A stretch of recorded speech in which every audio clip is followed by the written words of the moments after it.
11 nautical miles off a quiet stretch of Omani coastline called Lima, a tanker's engine room absorbed a hit nobody announced, nobody claimed, and nobody explained. The ship lost the ability to steer itself.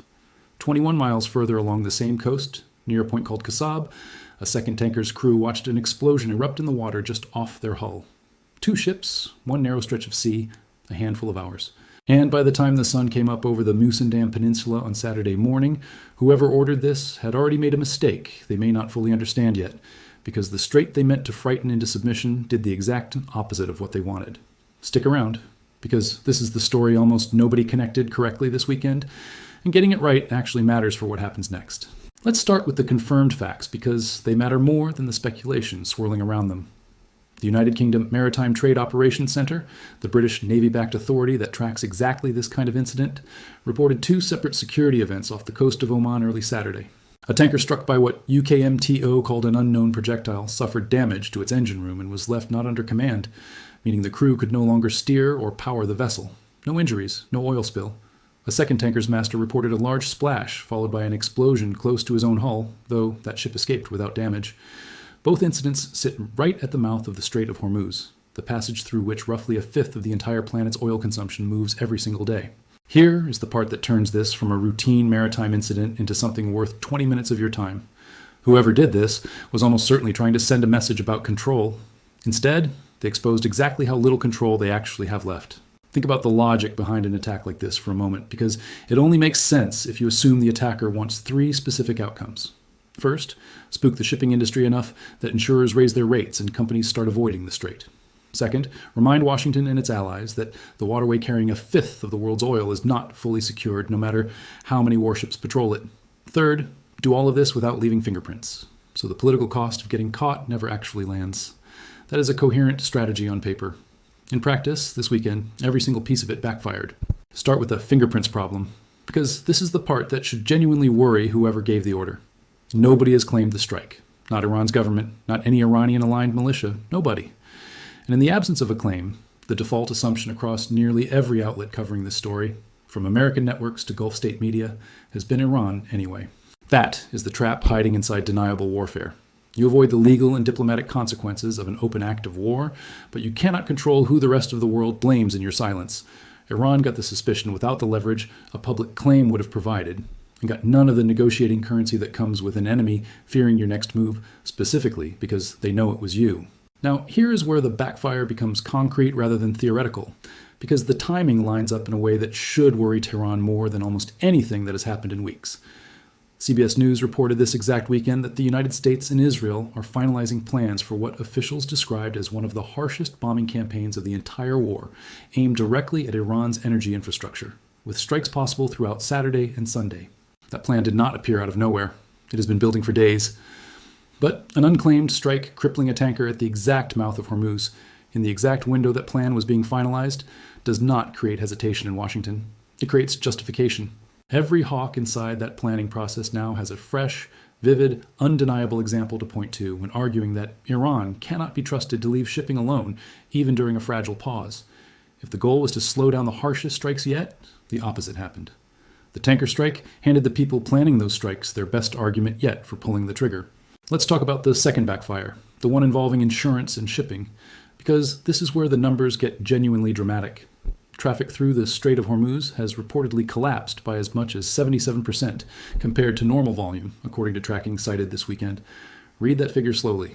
Not a slowdown, not caution. A near evacuation of the single most important oil choke point on the planet. Whoever wanted to demonstrate power over that waterway succeeded in making global shipping companies terrified of it. But terror is not the same thing as control, and here is the distinction that matters. When shippers avoid a strait entirely, the country that actually benefits is not the one causing the fear. It is every alternative route, every alternative supplier. And every government that can now point to Iran as the reason the world's most efficient oil corridor has become unusable. Saudi Arabia and the UAE both maintain pipeline capacity specifically built to bypass Hormuz for exactly this scenario. Every tanker that reroutes around the Cape of Good Hope instead of risking that 11-mile stretch off Lima is a tanker that just proved those alternative routes were worth building. Iran spent decades treating control of Hormuz as its ultimate leverage over the global economy. This weekend's incident pushed the world further toward not needing that leverage at all. Now think about the third backfire, the one that touches Iran's own regional relationships, because this is where the damage runs deepest and longest. In the same handful of days as the tanker incidents, Kuwait's military intercepted a fresh wave of Iranian-linked drones for the second time this week, this round targeting a government facility and a civilian company's vehicles on Bubiyan Island.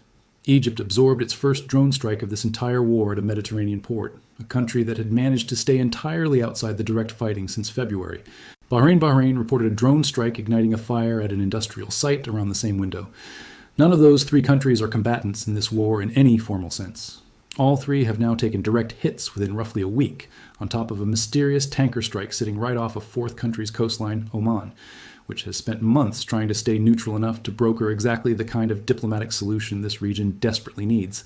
Sit with what that actually does to Iran's position in the region. Every one of those countries now has a fresh, specific incident to bring to the next conversation with Washington about security cooperation. Every one of them has a harder time explaining to its own public why staying neutral in this war is still the wise choice. Oman, the one government both Washington and Tehran still genuinely trust enough to talk to, has reportedly presented Iran with a Gulf Cooperation Council-backed proposal for managing Hormuz traffic going forward. An unclaimed strike happening in Omani waters during exactly this diplomatic window does not strengthen Iran's position at that table. It makes Oman's own population start asking why their government is still extending goodwill to a neighbor whose unclaimed attacks keep landing in Omani water. If you're seeing how many dominoes just tipped over from what looked like two isolated tanker incidents, that is exactly why this channel breaks stories down this way instead of just reading headlines at you. Hit subscribe now, because the next domino in this chain is the one that should really concern you. Let's talk about President Trump's own framing of this war this weekend, because it reveals exactly how little the tanker incident is likely to change his calculation. He opened his Friday cabinet meeting describing the American war effort as having done, in his words, an amazing job, and he specifically measured that success against how long conflicts in Vietnam, Afghanistan, and Korea dragged on. Notice what that comparison actually reveals. He is not claiming victory is imminent. He is framing a long war as an acceptable outcome as long as it stays shorter than America's longest wars. That is not the mindset of a leader who pulls back after a single ambiguous provocation. That is the mindset of a leader managing a marathon. And every unclaimed strike against a tanker becomes one more data point supporting the case for continued pressure rather than restraint. Secretary of State Marco Rubio added his own framing over the same weekend, telling reporters that Iran is confronting what he called a different kind of president in Trump, a line built specifically to signal resolve. Trump himself separately said, Iran is doing very poorly right now. Whether or not either statement reflects the full reality on the ground, both were delivered as confidence, and neither leader showed any sign that a damaged tanker off Oman was going to soften that posture. If anything, it reinforced it. Here's where we need to get honest about what we do not actually know, because a channel that respects your intelligence has to hold uncertainty alongside conviction. No government has formally attributed either tanker incident to Iran. It is entirely possible this was an Iranian-directed strike using exactly the kind of deniable tactic Tehran has leaned on throughout this war. Cheap, hard to trace, and effective at raising costs without triggering a direct military response. It is also possible, and worth taking seriously, that the chaos this war has already created in those waters has opened space for other actors entirely. Opportunistic militant groups, regional rivals settling separate scores, or even criminal actors exploiting a security vacuum that simply did not exist before this conflict began. The uncomfortable truth is that the Strait of Hormuz has become dangerous enough that attribution itself is no longer reliable, and that ambiguity is its own kind of damage, spreading blame and suspicion in every direction at once regardless of who actually pulled the trigger. But notice something important about that uncertainty. Even in the scenario where Iran had nothing to do with either strike, the practical outcome for Tehran is identical to the scenario where it ordered both. The world assumes Iran anyway.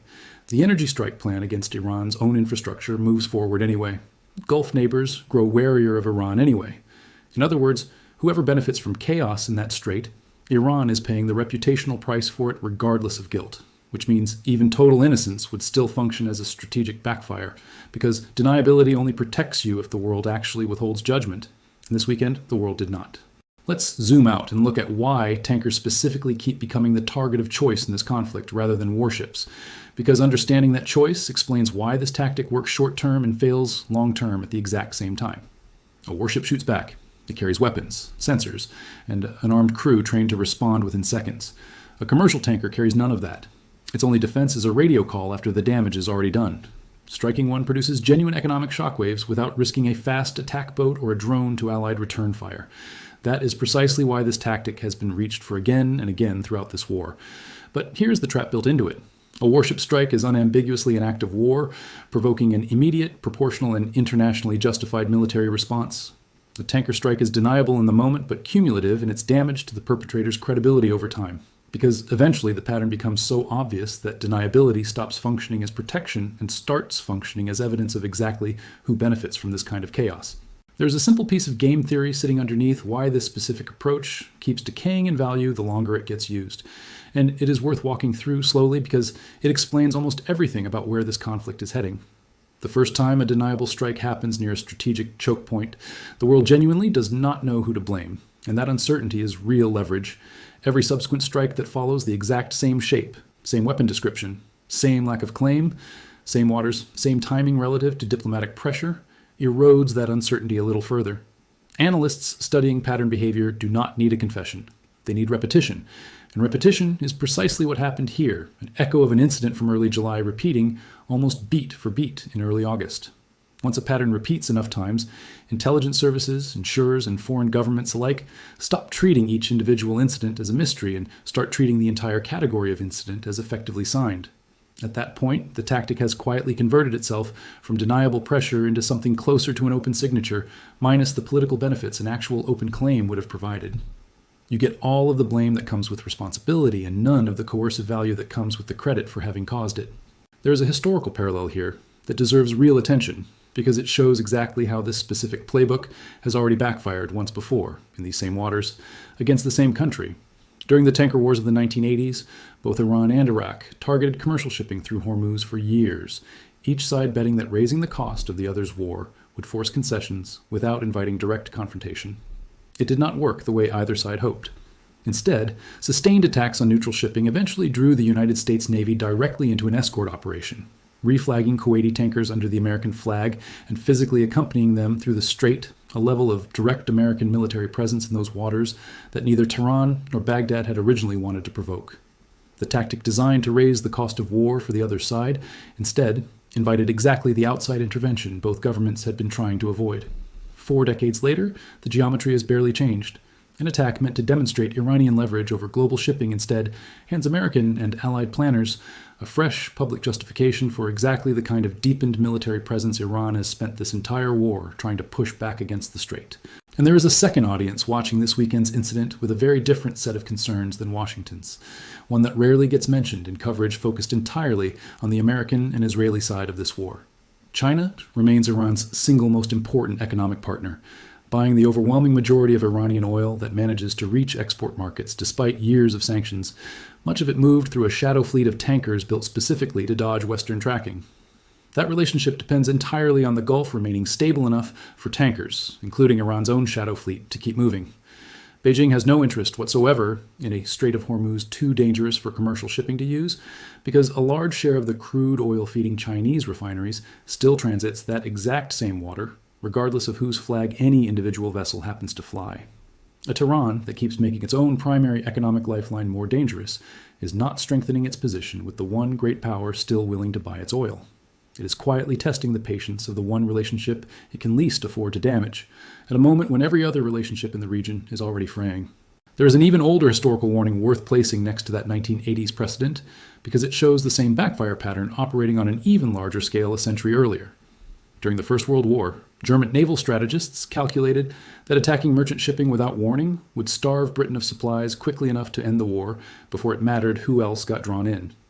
That campaign against unarmed commercial vessels did real economic damage, exactly as intended.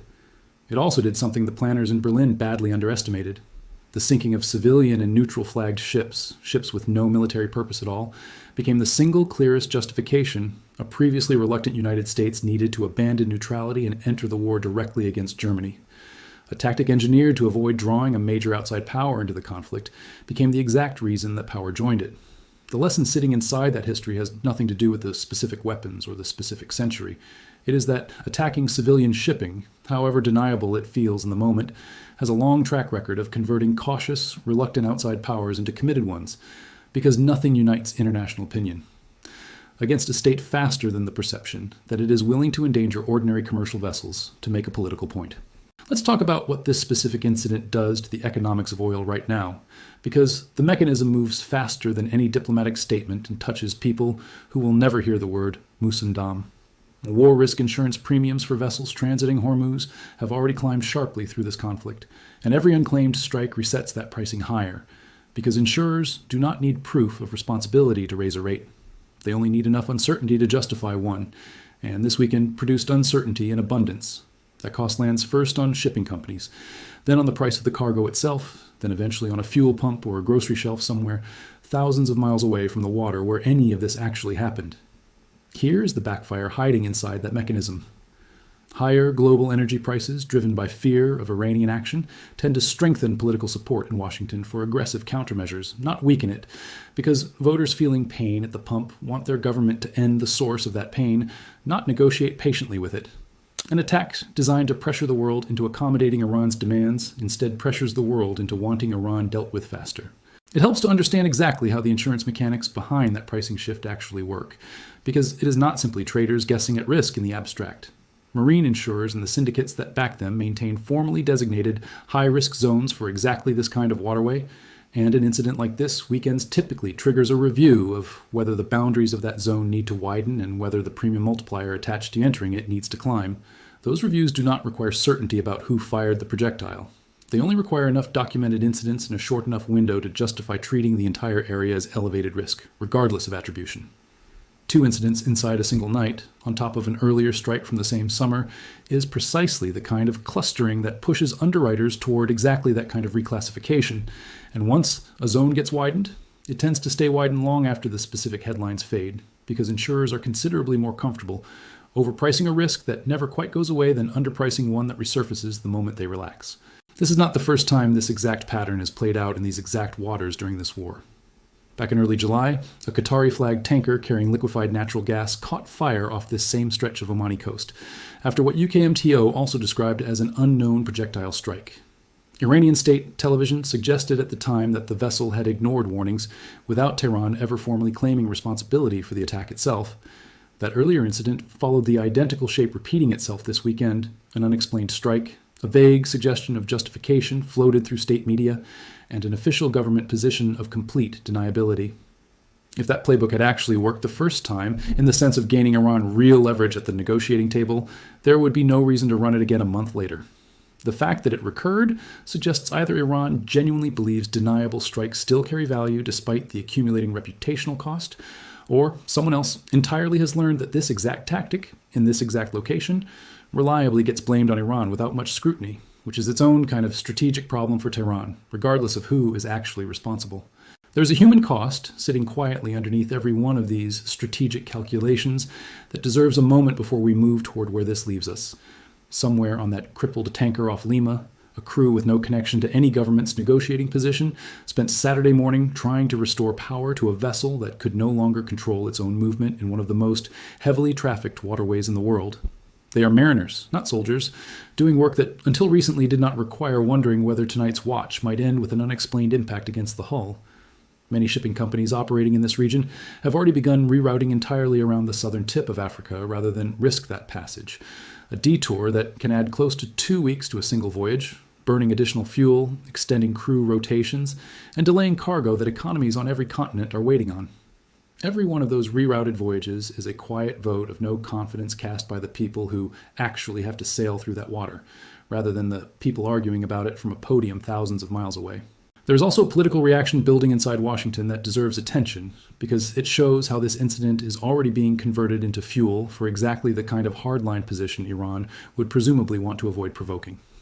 Lawmakers briefed on regional shipping security have pointed to incidents like this one as evidence that a fragile pause in bombing cannot be allowed to become a permanent state of affairs, while Iranian-linked actors, claimed or unclaimed, keep testing the edges of international waters.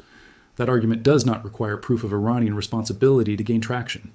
It only requires the appearance of a pattern, and this weekend supplied exactly that. Every unclaimed incident that gets loosely attributed to Iran in the public conversation becomes ammunition for the members of Congress and administration officials who were already pushing for a harder line before any tanker was ever hit. making the political path toward continued military pressure easier to walk rather than harder. So let's bring together everything this weekend actually revealed, because the individual pieces only make sense once you see the whole shape. An unclaimed attack meant to demonstrate power over Hormuz instead accelerated the exact American and Israeli energy strike plan it may have been trying to prevent. A tactic meant to raise fear and force concessions instead pushed global shipping further toward alternatives that reduce Iran's leverage permanently rather than temporarily. A strategy of plausible deniability produced blame without any of the benefits that an open claim of responsibility would have carried. And a pattern already tested once in early July without producing any negotiating advantage the first time was run again anyway. Deepening suspicion across every neighboring government, Iran still needs to keep at arm's length rather than fully hostile. Every single mechanism this incident was supposed to activate in Iran's favor instead activated in the opposite direction. None of this means Iran has lost the war, and it would be dishonest to pretend a single weekend of tanker incidents settles anything about a conflict that has run for 5 months already. There is one final irony worth naming before we get to where Iran genuinely stands right now, because it applies to coverage like this video, just as much as it applies to any government statement. A tactic built entirely around deniability depends on the incident staying small enough that it fades from attention within a single news cycle. Instead, this weekend's strikes generated exactly the opposite reaction: sustained coverage across multiple continents, detailed tracking from maritime security firms, direct commentary from cabinet officials in Washington, and analysis connecting the incident to every other flashpoint in this war within hours of it happening. A strike, meant to whisper a threat into the ears of shipping executives, instead got broadcast, dissected, and cross-referenced against 5 months of prior escalation by an audience of millions who otherwise might never have thought about the Musandam Peninsula at all. If the goal was quiet leverage, the attention economy made quiet impossible. And attention without control over the narrative is its own kind of exposure, whether or not any government official ever formally says the word Iran out loud. Iran retains the ability to keep raising costs along the edges of this fight for as long as it chooses to, and cheap, deniable pressure tactics do not require success to remain attractive to a government running out of more expensive options.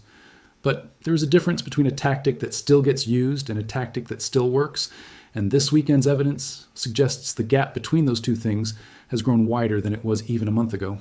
Iran is still capable of creating friction. What this weekend exposed is that friction is no longer buying Tehran anything close to what it used to. Before walking through those choices, it helps to understand that Tehran itself is not a single mind making one clean decision. Iran's own security establishment has long been described by outside analysts as a layered structure, with the clerical leadership at the top depending heavily on the Revolutionary Guard to enforce its authority, and the Guard in turn running significant portions of the economy and the military apparatus with a degree of independence that does not always align neatly with the official diplomatic posture coming out of the foreign ministry. A tactic like a deniable strike near Hormuz could just as easily originate from a hardline faction inside that structure trying to demonstrate resolve to skeptical internal audiences as it could from a centrally coordinated decision meant to influence Washington. If competing factions inside Iran's own security apparatus are pulling in different directions, some favoring pressure tactics and others favoring the quiet diplomacy Oman has been trying to broker, then this weekend's incident may represent an internal contest over strategy playing out in international waters rather than a single unified government decision at all. Either way, the practical effect on the outside world looks identical, but the second scenario should worry Iran's own leadership considerably more than the first. Because a government that cannot fully control which of its own factions reaches for this kind of tactic has a coordination problem no diplomatic channel with Oman can solve on its own. Think through the choices sitting in front of Tehran right now, because none of them look particularly comfortable given everything this weekend exposed.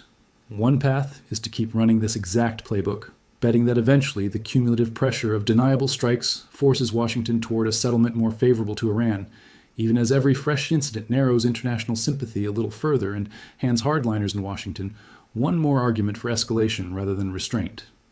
A second path is to quietly stand down this specific tactic, absorb the reputational damage already done, and shift toward pure diplomacy through channels like Oman, betting that a visible period of calm might do more to slow the coming energy strikes than another provocation ever could. A third possibility, and arguably the most dangerous one for Iran's own leadership to reckon with, is that these strikes were never centrally ordered at all, that a war stretched across 5 months and multiple fronts has started producing freelance actors within Iran's own aligned networks who no longer wait for permission from Tehran before reaching for exactly this kind of tactic.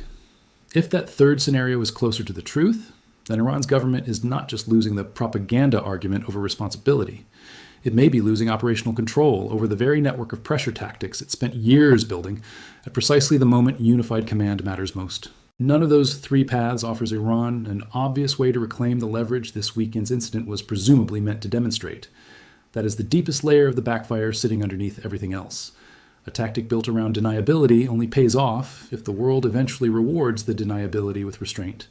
Instead, the world spent this particular weekend converting deniable chaos into a louder case for less restraint on every front this war currently has open. Before we close this out, it is worth widening the lens one more time to the people who never appear in any diplomatic cable about this incident, because they are the ones who ultimately absorb whatever the strategy actually cost. A spike in shipping insurance and a longer detour around Africa does not stay contained to corporate balance sheets. It moves through fuel costs, through fertilizer prices, through the shipping surcharges tacked onto everything from electronics to clothing that travels by container ship, and it lands hardest on economies with the least room to absorb it. Import-dependent nations across South Asia and East Africa, countries with no stake whatsoever in whether Iran or America wins any argument over Hormuz, end up quietly paying a share of the bill through higher prices at markets thousands of miles from either Tehran or Washington. That is the part of this story that never makes it into a cable news chyron, and it is arguably the most important reason. An incident like this deserves more scrutiny than a single news cycle usually gives it. Bring all of that together, and the shape of this weekend becomes unmistakable. Whoever wanted to prove that the Strait of Hormuz still bends to fear did the opposite. They proved that fear in that specific water now moves the world further away from needing that strait at all, further toward hardline positions in the capitals holding the actual military leverage, further toward isolating Iran from neighbors it still needs, and further toward inviting exactly the kind of expanded foreign military presence this entire war was supposed to be preventing rather than accelerating. That is what exposed actually means here. Not that anyone caught the attacker red-handed, that the strategy itself, regardless of who executed it, revealed its own weakness the moment it was used. Watch 3 specific signals over the next 48 hours if you want to know how much this weekend's incident actually mattered.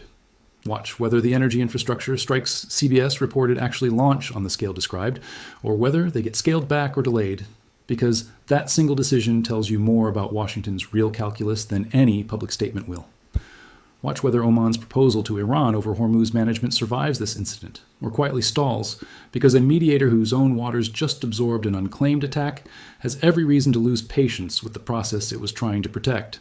And watch whether any additional unclaimed incidents surface in the same stretch of water in the coming days, because a third repetition of this exact pattern would settle the attribution debate in the court of public opinion, even without a single government ever confirming it on the record. Whichever way those 3 signals break, they will tell you far more about who actually benefited from this weekend than any single tanker's damage report ever could. One more thread worth pulling before we get to those signals, because it ties everything together in a way a quick headline never could. Every government caught in a long war eventually faces the same temptation: reach for a cheap, deniable tool that feels low risk precisely because nobody has to sign their name to it. The appeal is obvious. The cost is not, at least not immediately. And that delay between action and consequence is exactly what makes deniable tactics so tempting for a government running low on more expensive options. But cost deferred is not cost avoided. It accumulates quietly in exactly the places this incident just revealed: in insurance ledgers, in congressional testimony, in the private calculations of a mediator like Oman weighing how much goodwill it has left to extend, and in the growing willingness of neighbors who once tried to stay neutral to instead start leaning toward whichever side seems less likely to keep disrupting their own coastline. None of that shows up in a single morning's headline about a damaged engine room off Lima. All of it shows up eventually, and this weekend gave Iran, or whoever else may be responsible, an early and unusually visible preview of exactly how that bill comes due. Tell me directly what you think happened here. Do you believe this was Iran making a calculated bet that backfired? Or do you think this war has created enough chaos in those waters that responsibility itself has become impossible to pin down with any confidence? Leave your answer in the comments and tell me where you're watching from, because the debate underneath this story is honestly more interesting than the incident itself. And if breakdowns like this one, connecting the dots, other coverage leaves scattered, are what you actually want more of, go ahead and subscribe, because whatever happens in that strait before this weekend is over is going to matter a great deal more than anyone in Washington or Tehran is currently admitting out loud.